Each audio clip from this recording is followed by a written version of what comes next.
Bonjour, dans cette vidéo, vous allez enfin connaître toute la vérité sur la méta-analyse Fiolet et Hall. Si vous découvrez cette vidéo, cette chaîne, sachez dès le départ que je suis un des co-auteurs de cette méta-analyse, Fiolet et Hall 2020, sur l'effet d'hydroxychloroquine sur la mortalité des patients atteints de Covid-19, qui a été publié dans Clinical Microbiology and Infection. Donc je suis assez bien placé pour en parler en fait. Suite à cette méta-analyse, il a été assez amusant de voir le nombre de gens avoir un avis sur qui je suis, sur mes valeurs et puis sur mon travail aussi. Donc cette vidéo et ce billet de blog associé, ça a pour objet de vous raconter l'envers du décor de mon activité sur les réseaux sociaux pendant cette pandémie, et puis l'envers du décor de cette fameuse méta-analyse. Alors déjà pour commencer, je suis pas un jeune étudiant, j'ai 34 ans, je suis chercheur, j'ai travaillé au CNRS avant et maintenant je suis collaborateur scientifique et chargé d'enseignement à l'université de Neuchâtel en Suisse. Donc bon, on est assez loin de l'image du gamin pas sorti de l'école encore, hein. Donc je suis chercheur en biologie et on va pas se mentir, au début de l'année, le Covid-19 on en rigolait plutôt, hein. La plupart d'entre nous trouvaient qu'on en faisait un peu trop pour cette histoire et puis on était plus ou moins d'accord avec Didier Raoult qui disait bon bah il y a 3 Chinois qui meurent et ça fait une pandémie. En fait moi à ce moment-là, la seule chose qui me préoccupait finalement c'était de savoir si j'allais pouvoir participer à mon congrès préféré qui est la DGP 2020, c'est un congrès de protistologie. Et cette conférence, elle a eu lieu cette année à Kaiserslautern en Allemagne entre le 4 et le 6 mars, et il y avait à ce moment-là 2 cas déclarés dans l'université de Kaiserslautern, où des mesures simples de désinfection des mains avaient été mises en place dans l'université où avait lieu le congrès. Alors personne portait de masque, le congrès il était très détendu, et niveau distanciation sociale c'était pas top top, comme vous pouvez le voir sur cette photo où je présente mon travail de recherche. Il y avait déjà à ce moment-là un certain nombre de chercheurs, dont pas mal de Russes et des Américains, qui avaient annulé leur venue à ce congrès, à la DGP, à cause du Covid, parce qu'on commençait juste à prendre la mesure de la pandémie qui arrivait. Enfin, quand je dis on, c'est nous les biologistes, en tout cas ceux que je côtoyais, parce que les virologues et les épidémiologistes, ils avaient plus ou moins très bien compris le truc dès la fin janvier. Donc pour mettre des éléments de contexte, c'est en mars que tout s'accélère. Le 25 février, Didier Raoult y publie une courte vidéo intitulée Coronavirus fin de partie, qui renommera ensuite Coronavirus vers une sortie de crise. Et dans cette vidéo, il dit que l'hydroxychloroquine est un médicament valide et qui a des effets spectaculaires sur le Covid-19. Alors, Didier Raoult, c'est pas un inconnu dans le milieu scientifique, tout bon biologiste a déjà étudié les mimivirus que Didier Raoult a découvert. Donc l'annonce, elle est plutôt prise au sérieux. Même si on attend des résultats. Alors pourquoi on attend des résultats ? Parce que une hypothèse scientifique, ça se teste, hein, d'accord, ça se déclare pas. Ici, l'hypothèse, elle apparaît fondée, puisqu'il y a des communications chinoises qui orientent vers ce traitement, mais il n'y a encore aucune étude concluante qui existe à ce stade. Le 16 mars, Didier Raoult sort une vidéo qui va présenter les premiers résultats de son étude avec l'hydroxychloroquine. Le 17 mars, le confinement est déclaré en France. On observe une espèce de panique dans la population, les gens réclament des masques, les gens désinfectent leurs courses, c'est la ruée vers les pâtes et le PQ si vous vous rappelez bien. La communication du gouvernement sur les masques, elle est d'ailleurs assez catastrophique, assez naze, et ça commence à créer une perte de confiance de la part de la population, même si je dois dire qu'à l'époque l'OMS ne recommande pas l'usage du masque dans la population. Le 18 mars, il y a une vidéo complotiste qui accuse l'Institut Pasteur d'être à l'origine du virus qui se répand sur la toile. Donc depuis, l'auteur il a été condamné pour diffamation. Dans la foulée, et parce que mes amis me le demandent, je sors une vidéo réponse en guise de debunk, qui a un peu de succès, et à partir de cette date, je commence à être assez actif sur les réseaux sociaux, Facebook, Twitter et YouTube notamment, où je partage de temps en temps des points sur l'épidémie de Covid. Le 20 mars, il y a la première étude de l'IHU sur l'hydroxychloroquine qui sort, le papier, le fameux Gautret et Hall 2020, et qui sort en préprint. Donc maintenant, il s'agit d'évaluer scientifiquement l'efficacité de l'hydroxychloroquine. Alors il y a ce papier Gautret et Hall qui sort, et là c'est la stupeur parce que il y a un énorme décalage entre les déclarations victorieuses de Didier Raoult et la réalité scientifique de l'article. L'étude, elle ne permet pas du tout de donner les conclusions qui y sont présentées, alors je vais pas revenir là-dessus, parce que cet article il a été analysé maintes fois, notamment par Alex Sam, ici, ou dans un article que j'avais traduit et vulgarisé, mais c'est à ce moment-là que l'opposition Didier Raoult versus le reste du monde a commencé à se construire. L'argument principal des défenseurs de l'hydroxychloroquine et de Didier Raoult, à ce moment-là, c'est que, comme Didier Raoult c'est une sommité du domaine, ses travaux sont inattaquables. Alors, en soi, c'est pas un problème d'avoir une étude qui est un petit peu mal construite, hein, et surtout en temps de pandémie, où il fallait aller un peu vite et puis produire de l'information rapidement. On peut comprendre qu'on prenne pas le temps de faire un essai de très grande ampleur, ça s'entend très bien. En revanche, là où ça devient un problème, c'est quand les données sont potentiellement sciemment bidouillées pour valider une conclusion écrite a priori, et je vous mettrai les sources de pourquoi je dis ça dans la description. Quand on regarde les données, il apparaît impossible à ce stade que Didier Raoult et les équipes de l'IHU soient convaincus par leurs résultats. Et pourtant, ils vont persister, s'enfoncer dans cette voie, et fait ahurissant, cette étude, elle sera publiée le 22 mars dans International Journal of Microbiology, dont le comité éditorial est composé de collaborateurs de Didier Raoult. Donc c'est un journal, pour l'information, qui fait pas partie vraiment du haut du panier en termes de réputation, c'est pas un mauvais journal, mais c'est pas un excellent journal non plus, ce qui a un indice de plus sur la qualité du papier, parce que si l'article, il permettait effectivement de conclure à une efficacité spectaculaire de l'hydroxychloroquine, il aurait été publié facilement dans une très grande revue comme le Lancet, le New England, etc. Il y a une curiosité supplémentaire, c'est que l'article il a été accepté en 2-3 jours, c'est-à-dire qu'entre le moment où l'article a été soumis à l'éditeur, le moment où l'éditeur a envoyé l'article aux reviewers, le moment où les reviewers ont envoyé leurs commentaires, le moment où les corrections ont été apportées et le moment où l'article a été accepté pour publication, il y a eu 2-3 jours. Alors de là à dire qu'il n'y a pas eu de relecture par les pairs, il n'y a qu'un pas. Je sais pas s'il n'y a pas eu de relecture par les pairs, mais s'il y a eu, en tout cas, elle a été vraiment très très très rapide. À titre d'exemple, quand moi je review un article, ça me prend une dizaine d'heures au minimum, souvent étalé sur plusieurs jours pour laisser décanter quand je dors, parce que le cerveau travaille la nuit un petit peu. Et l'article là, il est tellement problématique que Elsevier, qui est la maison d'édition à laquelle appartient le journal dans lequel cette étude a été publiée, donc cette maison d'édition, elle publie un communiqué pour prendre ses distances par rapport à l'article et dire attention, il y a des problèmes dans cet article. Donc bref, à ce moment-là, la communauté scientifique, elle est très déçue du papier, qui permet pas du tout de valider l'hypothèse de l'efficacité de l'hydroxychloroquine dans le traitement des patients atteints de Covid. Donc de là commencent à se construire plusieurs oppositions, Marseille contre Paris, méthodologistes contre médecins de terrain, etc. On arrive sur le champ lexical de la médecine de guerre, qui s'appuie sur la fameuse déclaration de Macron, vous savez, « Nous sommes en guerre ». Sauf qu'en fait, on n'est pas dans une guerre, on est dans une pandémie. Et loin de convaincre la communauté scientifique, ce discours il fait en revanche mouche auprès d'une population anxieuse qui a besoin de réponses, et ça se comprend très bien, hein. Sauf que les réponses scientifiques ne peuvent émerger que de la méthode scientifique, qui doit donc être soignée. Et il y a Étienne Klein qui dit ça dans une vidéo que je n'arrive pas à retrouver, où il dit « La science ne peut répondre qu'à des questions scientifiques, mais elle est la seule à pouvoir y répondre ». Alors, la méthode scientifique, c'est le seul outil, à l'heure actuelle, qui nous permettent de tester, valider ou invalider une hypothèse scientifique. Alors elle est pénible, elle est rebutante, elle est précise, mais elle fait partie de l'art, elle fait partie du métier, et dans tous les métiers, la technique, c'est la garante de la qualité de l'ouvrage. C'est vrai dans tous les métiers, c'est vrai en boulangerie, c'est vrai dans le bâtiment, c'est vrai dans les métiers du sport, etc., et c'est la même chose en sciences. Pour la communauté scientifique, à ce moment-là, il devient crucial d'expliquer la méthode scientifique, l'esprit critique, l'éthique des essais cliniques, et je vous renvoie à ça, à la vidéo de Monsieur Phi et à l'article de Juliette Ferry-Danini à ce sujet. Seulement, ce sont des sujets qui sont très techniques, qui sont difficiles, qui demandent des efforts, du temps et des ressources mentales. Et quand je dis ça, je dis pas du tout qu'il faut être intelligent pour comprendre ces sujets.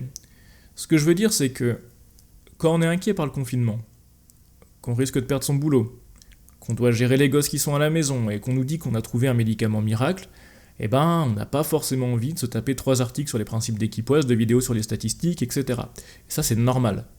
Ce qui est anormal, en revanche, c'est que des scientifiques utilisent cette vulnérabilité de la population pour leur gloire personnelle, dans un moment où finalement c'est la collectivité qui doit prévaloir.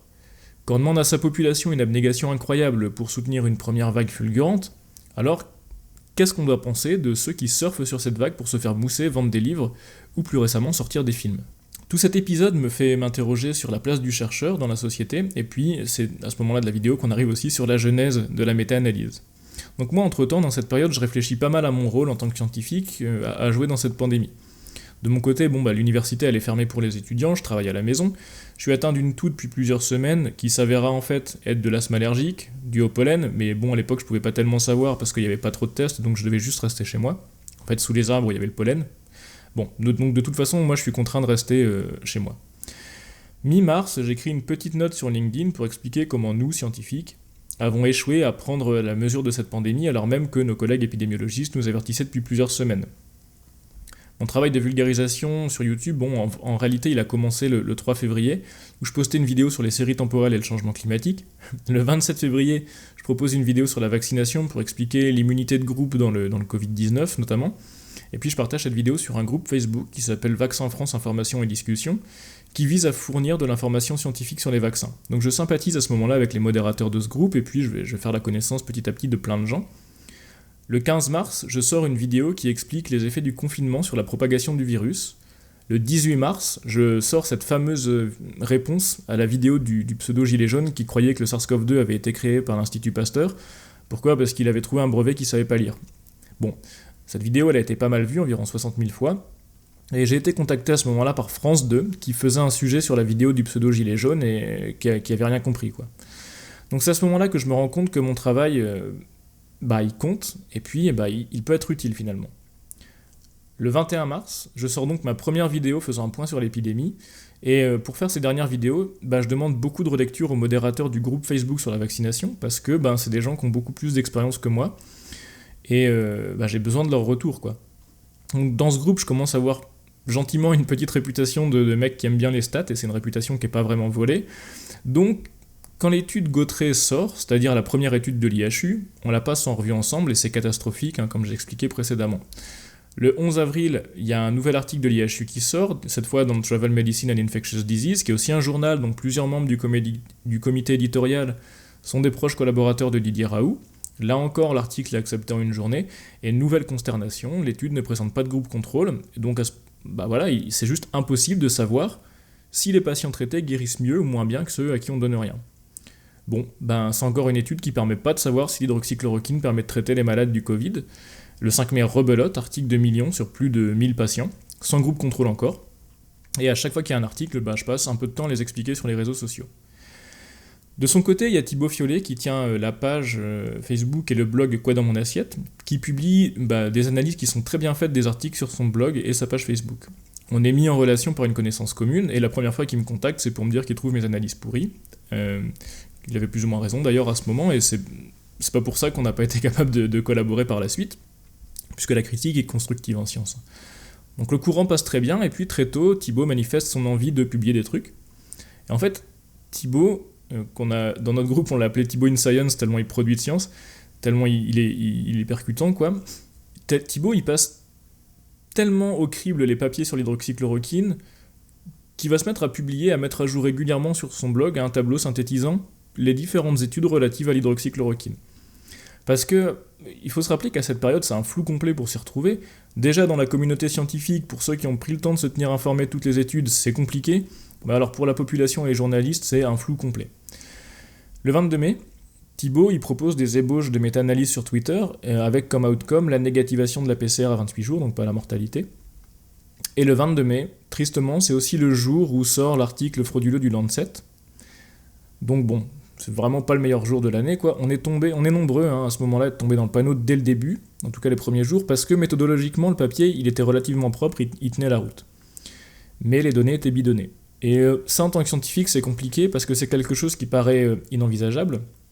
On a toujours envie de croire à la bonne foi de nos collègues, en fait. Et donc, imaginer des données complètement bidonnées, c'était vraiment difficile.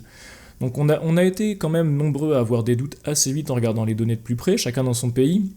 Moi, personnellement, ce qui m'a fait tiquer, c'est d'avoir des statistiques ethniques en France, parce que c'est illégal. Et puis également, pour avoir travaillé un petit peu pour des startups dans le secteur médical, je sais que la remontée des DPI, donc les dossiers patients informatisés, par les hôpitaux, c'est très très encadré. Et là, ça me semblait un petit peu tangent. Alors il y en a beaucoup qui ont dit que c'était impossible de générer et de traiter autant de données en si peu de temps. En réalité, ça c'est tout à fait possible, et c'est même pas si difficile si l'infrastructure logicielle est bien faite, il n'y a aucun problème pour ça.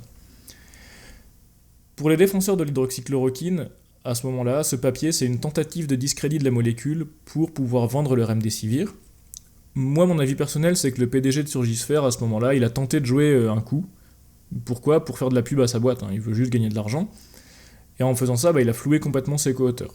Alors, ceci dit, ces co-auteurs, ils sont pas tout blancs quand même, parce qu'ils auraient dû se poser ces questions de l'origine des données avant de vouloir faire un coup dans le Lancet. Les résultats de l'étude, ils étaient crédibles. Pourquoi ? Parce que les bonnes études sur l'hydroxychloroquine qu'on avait à l'époque, ça allait dans le même sens, c'est-à-dire celui de l'inefficacité de l'hydroxychloroquine. Alors finalement, cet article du Lancet, il sera rétracté le 5 juin, et pour les défenseurs de l'hydroxychloroquine, c'est la preuve qu'il y a un complot visant à invalider ce traitement. Le problème, c'est qu'à cette date, la littérature scientifique, elle ne permet toujours pas de se prononcer en faveur ou en défaveur du traitement. Et en fait, le fait qu'il y ait eu rétractation, finalement, aussi rapidement, ça montre le bon fonctionnement de la science.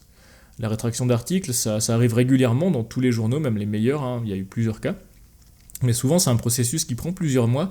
Et ici, le processus d'open peer review, le fait que tout le monde puisse critiquer l'article, ça a permis de rétracter ce papier frauduleux en 2 semaines. Et 2 semaines, c'est vraiment extrêmement rapide. Le Lancet, derrière, il a très bien réagi en prenant immédiatement la mesure du problème, et puis en modifiant sa politique de review et de contrôle pour les futurs articles à venir. Le 3 juin, Thibaut décide de vraiment essayer de publier quelque chose de sérieux, et puis il envoie un mail où il me met en contact avec Mathieu, qui relance un petit peu Anthony de son côté, et puis Thibaut il recrute aussi Yaya. Et dans cet email, Thibaut propose quelques analyses parcellaires et une vague idée de ce qu'il voudrait faire comme article. Le groupe WhatsApp MetaHCQ est créé dans la foulée. À partir de là, finalement commence une des périodes les plus fun de ma vie de chercheur parce que on n'a pas de chef, on est un peu fou, on a du temps à tuer parce qu'on est à la maison, et puis donc on discute. Voilà, on discute vraiment beaucoup, on discute de tout, des analyses qu'on va faire, de celles qu'on va garder, de celles qu'on va pas garder, celles qui sont pertinentes, les erreurs à pas faire, etc. C'est vraiment hyper chouette comme moment. Et donc là, entre le 3 juin et le 19 juin, parce qu'on est vraiment surmotivé, on passe du mail embryonnaire de Thibaut à... D'abord, on dépose le protocole sur Prospero le 9 juin, ensuite on fait la recherche, l'analyse des articles qui nous avaient échappé, on refait une réanalyse numérique, on dépose le préprint sur medRxiv, et ça correspond à environ 250 messages WhatsApp et environ une petite dizaine d'emails. Pour travailler, Thibaut il a mis en place un Google Doc sur lequel on travaille tous simultanément, à 6, et sur WhatsApp, on discute de la pertinence de tel ou tel article, telle ou telle analyse, etc. Donc on travaille très vite, on est très motivé, et on est assez efficace. Donc ensuite, on cherche un journal dans lequel publier, donc là, on galère un petit peu. À ce moment-là, Thibaut va recruter Nathan Pefersmadja le 19 juin, parce que Nathan, il connaît mieux, d'une part, les revues dans le domaine de la médecine, et puis, et aussi, il est médecin, Nathan, donc il pourra nous aider à donner une couleur davantage clinique au papier, c'est-à-dire nous aider à écrire un papier qui soit utile pour les médecins. Ça, c'était très important pour nous. Donc bon, d'abord, on essuie plusieurs refus de la part de différentes revues, au motif que ça rentre pas dans leur ligne éditoriale, ce qui est un motif de refus très légitime et très classique.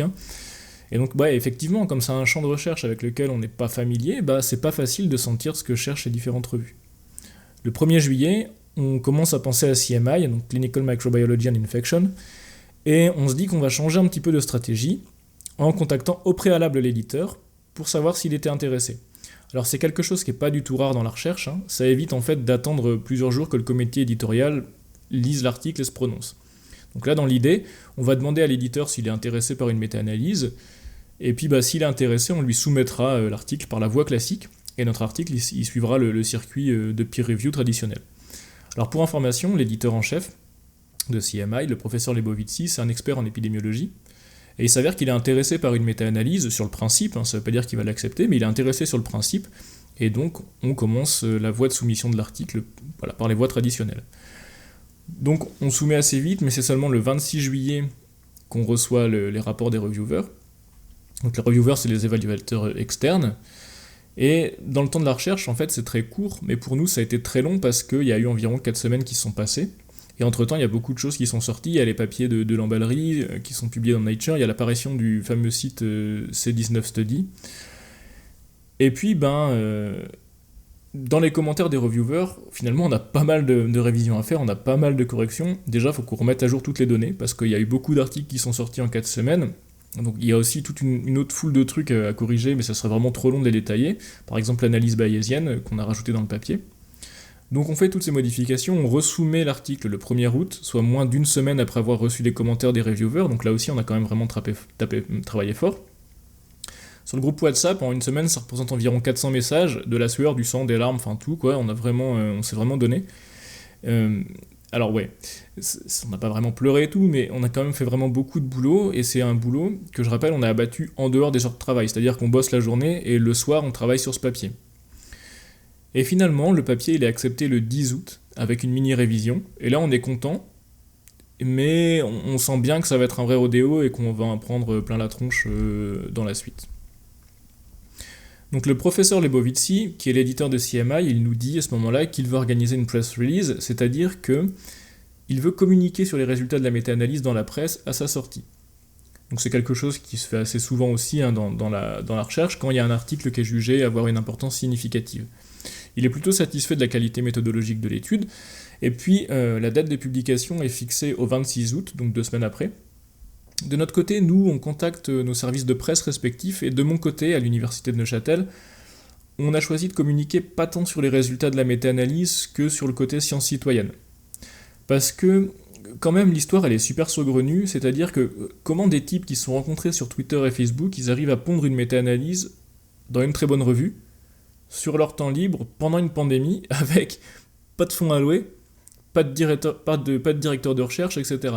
Et moi, à ce moment-là, dans ma tête, ce que je me dis, c'est que si on peut avoir un petit article en Suisse, dans un journal local, pour discuter un petit peu de ce volet-là, science citoyenne, ça serait vraiment hyper sympa, quoi. Ça donne une image qui est très sympathique de la recherche, et je me dis que pour attirer des jeunes dans la recherche, c'est très bien. Donc on organise également la sortie de notre côté, la sortie de l'article, en faisant beaucoup de vulgarisation. Alors il y a Thibaut qui prépare une vidéo collaborative pour expliquer le travail qui a été fourni. Moi de mon côté je prépare 2 vidéos, une très courte pour expliquer les résultats, et une très longue de 45 minutes qui va plutôt expliquer la méthodologie, les statistiques de la méta-analyse. Et cette vidéo longue de 45 minutes, elle a été vue plus de 2000 fois, ce qui est quand même beaucoup je trouve pour une vidéo de ce type, donc je suis assez content pour ça. Et dernière chose, à ce moment-là, on commence à réfléchir à mettre en place un site web pour répondre aux questions parce que nous, on est dans une démarche de vulgarisation depuis des mois et on sait que notre étude, elle va soulever des interrogations légitimes dans la population. Et donc, on décide d'adresser ces questions de façon transparente. Alors, pourquoi on fait ça ? Parce que de notre point de vue, c'est très important d'expliquer la démarche scientifique si on veut développer l'esprit critique. Et à ce moment-là, à partir du moment où l'article sort, commence une campagne de harcèlement, de diffamation et de trolling, qui est quelque chose d'assez rare dans la recherche. Donc, le 26 août, la méta-analyse sort, après un long embargo, une quinzaine de jours, ce qui laisse le temps à CMI de faire la mise en page, qu'on appelle le typesetting, et puis d'organiser le press release. Moi, honnêtement, j'étais pas prêt, quoi. C'est-à-dire que la veille au soir, je finis d'enregistrer ma très longue vidéo de 45 minutes, donc je finis vers 3h du matin. L'idée pour moi à ce moment-là, c'est de me dégager ma journée du lendemain pour aller faire de l'escalade, puisqu'ils ont prévu beau temps. Et en réalité, je me lève et le téléphone commence à sonner à 8h30 avec la RTS, donc la radio suisse, qui m'invite à participer à l'émission de radio CQFD du lendemain. Ensuite, je reçois un appel de la RTN, qui est la radio neuchâteloise, un appel du journal Le Temps, de ID News, je reçois tout un tas d'emails, en gros, la réponse aux différentes sollicitations, elle s'arrête à peu près vers 22h, et le lendemain, j'ai un programme de malade, parce que je pars le matin à Lausanne pour l'émission de radio. Oui, j'allais dire, est-ce qu'on risque pas de voir débarquer une étude qui va venir démonter ces conclusions ? C'est-à-dire que vous êtes solide dans ce que vous avancez. Démonter complètement, c'est quand même très improbable. Après, localement, on peut avoir des études qui divergent. Par exemple, s'il y a une étude qui sort et qui dit que l'hydroxychloroquine réduit la mortalité chez les jeunes femmes de 18 à 22 ans, c'est hyper spécifique. Et ça, notre méta-analyse, elle peut pas le capter. Mais s'il y a un tel papier qui sort, de toute façon, c'est pas la fin des haricots non plus. Notre méta-analyse, elle est solide. On a suivi vraiment les règles de Puis j'ai une interview avec le téléjournal de la RTS, 19h30, donc en gros c'est l'équivalent du 20h de France 2 mais en Suisse, et là c'est la première fois où je vais rencontrer Mathieu et Anthony en vrai, donc ça c'était assez chouette. Ensuite je rentre à Neuchâtel en train, donc où j'ai une interview avec le journal Le Courrier, puis une interview avec Canal Alpha, et puis une interview avec ID News, et quand je finis il est à peu près 18h. Alors c'était une expérience vraiment intéressante, et ce qui ressort des différents échanges avec les journalistes à ce moment-là, c'est qu'ils commencent plus trop croire sur parole Didier Raoult, et ils en ont un peu marre de ses postures, et puis ils cherchent de l'info fiable. Il y a quelque chose qui me marque à ce moment-là, c'est qu'il y a certains d'entre eux qui s'inquiètent des répercussions que notre étude va avoir sur nos vies, à nous les co-auteurs, notamment parce que certains journalistes ont l'âge d'être nos parents, et ils s'imaginent leurs enfants à notre place. Et en fait, ils ne se sont pas trompés, parce que côté IHU, voilà, ça s'agite, on nous promet la déculottée sur les réseaux sociaux, on sort aussi une méta-analyse en temps réel qui n'a rien d'une méta-analyse sur un site web. Didier Raoult sort même une vidéo dans laquelle il parle de la méta-analyse et dans laquelle il nous qualifie de jeunes pleins de jus. Bon, nous, c'est un qualificatif qu'on a vite adopté finalement.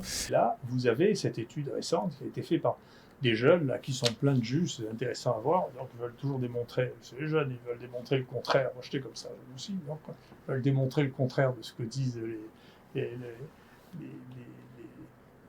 gens qui... Dans cette vidéo, il fait un tour de carte raté pour nous accuser de cherry picking, bon pourquoi pas. Ensuite, il y a une campagne de sea lioning qui se met en place. Alors, qu'est-ce que c'est le sea lioning ? C'est une technique de troll qui, en fait, consiste à poser une série de questions, supposément de bonne foi, en rafale, pour forcer son interlocuteur à se mettre en colère et retourner ses éventuels dérapages contre lui. Le but, à ce moment-là, c'est de créer une polarisation du débat et simultanément de jeter le discrédit sur le travail mené en utilisant le déshonneur par association.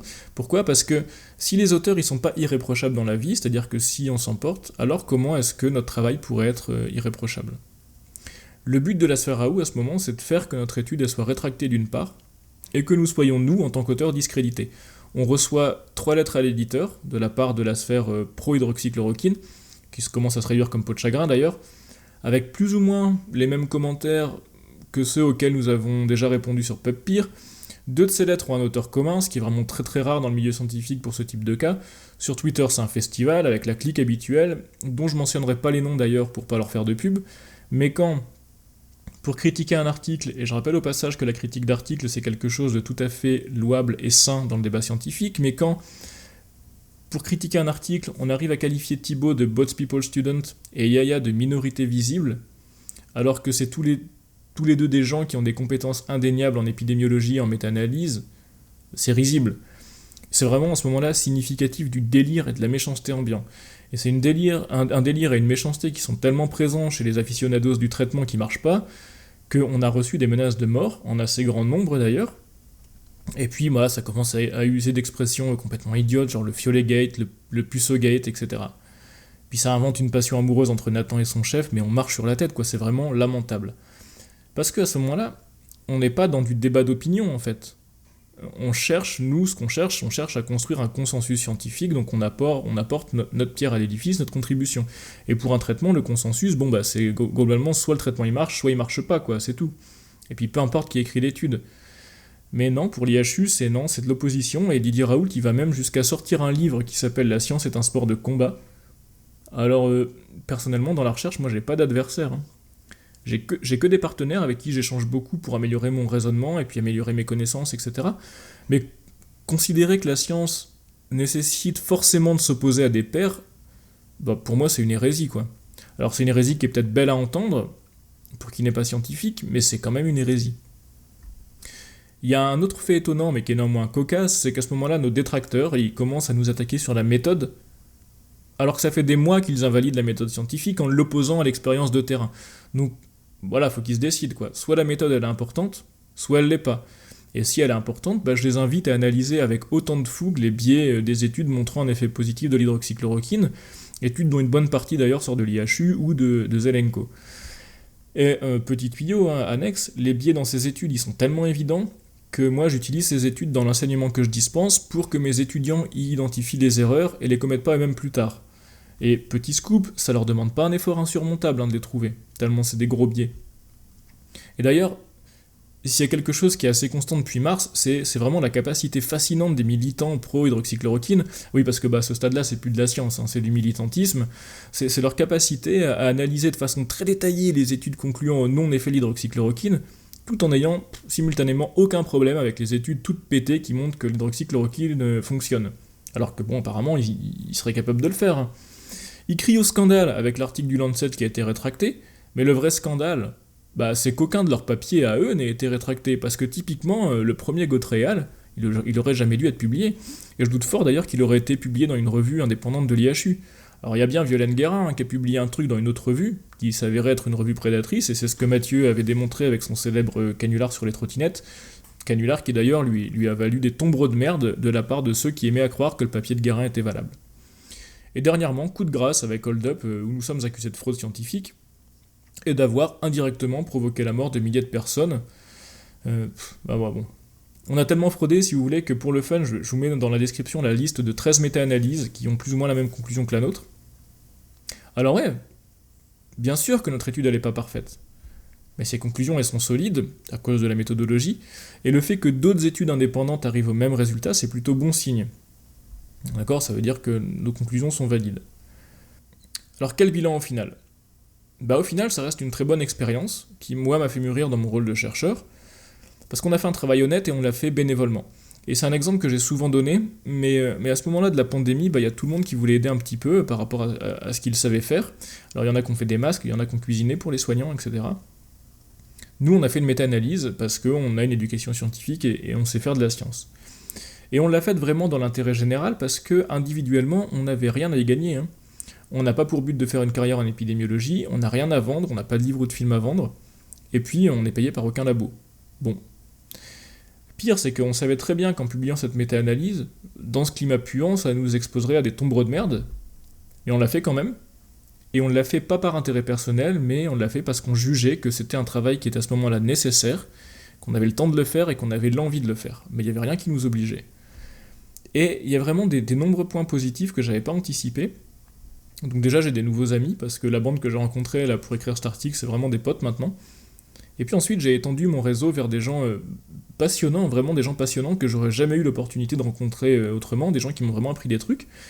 Et pour ça, je dois vraiment remercier la Raoult Sphère qui, à force de taper sur tout le monde, finalement, a réussi à plus ou moins nous unir et à nous faire nous rencontrer. C'est un dommage collatéral pour eux, on va dire. J'ai été approché par le directeur de l'Institut mathématique de mon université, et on a commencé à ce moment-là une belle collaboration. J'ai pu intégrer, grâce à ce même directeur, un institut de recherche transversale de l'université de Neuchâtel. J'ai rejoint la fédération Covid-19, dans laquelle on essaye de donner de l'information sourcée sur le Covid. J'ai pu participer à une émission de la Tronchambier, qui m'a valu une certaine reconnaissance de la part de mes étudiants, enfin disons au moins une partie de mes étudiants. Je pense que j'ai dû gagner 10 points de swag ou de popularité à ce moment-là. Je sais pas si on dit swag encore ou si ça se bine, mais bon, voilà quand même. Et puis surtout, moi j'éprouve la satisfaction avec mes camarades d'avoir fait quelque chose que j'ai estimé juste, en dépit du bordel ambiant, et en dépit de la possibilité de représailles. Et en ça, je me suis découvert des valeurs transmises qui me sont chères, et si on regarde le balance bénéfice-nuisance, ça en valait vraiment la peine. Ça en valait vraiment la peine. Ça valait vraiment 1000 fois la peine de faire cet article et de se prendre la merde qu'on a eue, même si on aurait préféré ne pas la prendre, et pas que pour nous, mais pour le bon fonctionnement de la science et de la société. Donc voilà. Voilà la très grande vérité sur notre très grande fraude scientifique. En fait, nous, on est juste des types normaux, avec une éducation scientifique. On a produit, sur notre temps libre, une étude dont la qualité a été jugée suffisante pour être publiée dans une revue à comité de relecture réputée. On n'a pas fait une étude à charge, et les résultats, ils auraient montré un bénéfice de l'hydroxychloroquine qu'on aurait été vraiment ravis. On attend tous un traitement efficace pour cette maladie, parce que c'est une maladie qui nous fait chier, qui bouscule nos quotidiens à tous. Le seul tort qu'on a eu dans cette affaire, ça a été de remettre en cause, par état de fait, la parole d'un mandarin qui ne supporte pas de s'être trompé. Voilà.